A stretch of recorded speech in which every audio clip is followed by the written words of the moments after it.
Hello students, welcome back in your social science class. In today's video, we will continue our previous topic, that is factor affecting the climate. In our previous video, we had discussed three factors that affects the climate, and today we will discuss our fourth factor, that is distance from the sea. Distance from the sea also affects the climate of a place. Okay, distance from the sea also affects the climate of a place. The water cools and heats up more slowly than the land. The water heats up and cools down more slowly than the land.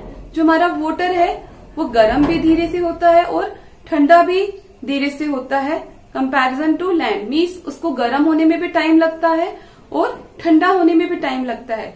इसके comparison जो हमारी land है वो जल्दी से heat up हो जाती है और जल्दी से कूल डाउन भी हो जाती है.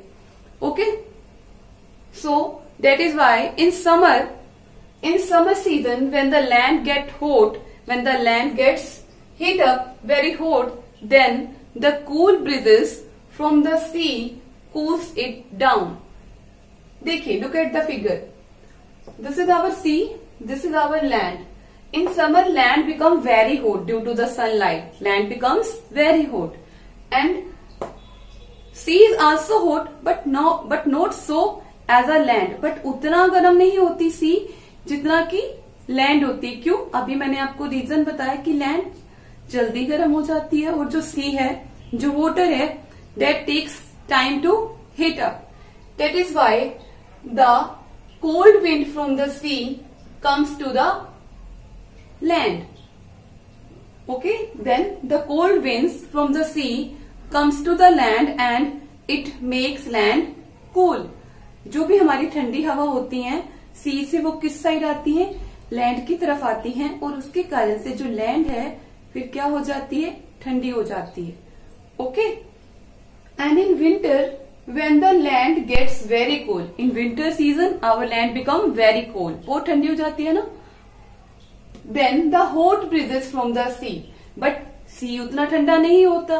रीजन, क्योंकि sea ठंडा होने में भी टाइम लगाता है. sea takes time, water takes time to cool in comparison to land. sea takes more time to cool in comparison to land. sea ठंडा होने में land की कंपैरिजन ज्यादा टाइम लेता है. तो इसके ऊपर जो विंड होगी वो कैसी होगी, लैंड के ऊपर जो विंड होगी वो तो बहुत ठंडी होगी, और जो सी के ऊपर हवा चलेगी वो कैसी होगी, हॉट. तो समर में क्या होता है, सी से, देखिए ये रेड लाइन से आपको मैंने डोनेट किया है, सी से हॉट विंड्स किसकी साइड आएंगी, लैंड की साइड. ठीक है, the hot breezes from the sea comes to the land and make it warm, and land को क्या करेंगी, and warm the land. Okay, clear. तो इस कारण से बहुत जो हमारा इन्वायरमेंट है, जो हमारी क्लाइमेट है, वो ज्यादा ठंडी नहीं हो पाती. सो सी डजंट अलाउ अ प्लेस इधर वेरी हॉट और इधर वेरी कूल. सी क्या करता है, किसी भी प्लेस को जो उसके साथ में प्लेस होता है उसको ना तो ज्यादा ठंडा होने देता है ना ही ज्यादा गर्म. वहां का टेम्परेचर कैसा रहता है, moderate temperature, mild temperature. Okay, तो क्लाइमेट कैसी होती है, वेरी प्लीजेंट क्लाइमेट होती है. इस कारण से सुहावना मौसम होता है वहां का.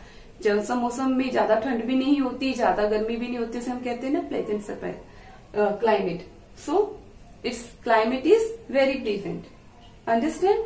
डिस्टेंस फ्रॉम द सी, अगर कोई एरिया सी के पास है तो वहां का एनवायरमेंट, वहां की क्लाइमेट बहुत अच्छी होती है. Then next, direction of a wind. Next is direction of a wind. It means from where wind comes, wind कौन से एरिया से आ रही है. ओके, डायरेक्शन मतलब विंड की डायरेक्शन क्या है. Wind blow from a hot area, it will make the climate hot of surrounding area.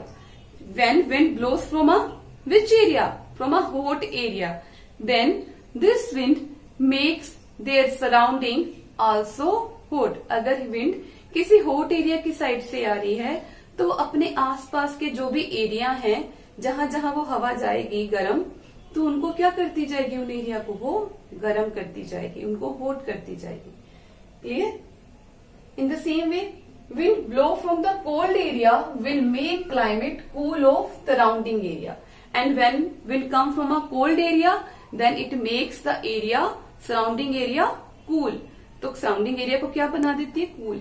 जैसे कई बार हम देखते हैं कि शिमला में बर्फ गिरती है, जब शिमला में बर्फ गिरी या हमारे आसपास के एरिया में जब बर्फ गिरती है तो वहां की जो हवा होती है हमारे एरिया की साइड आने लगती है, जब तो क्या हो जाता है? ठंड हो जाती है। लाइक जैसे शिमला में जब बर्फ गिरती है, स्नोफॉल होता है, तो हम कहते हैं कि कालका में भी ठंड हो जाती है, लाइक बद्दी में ठंड हो जाती है।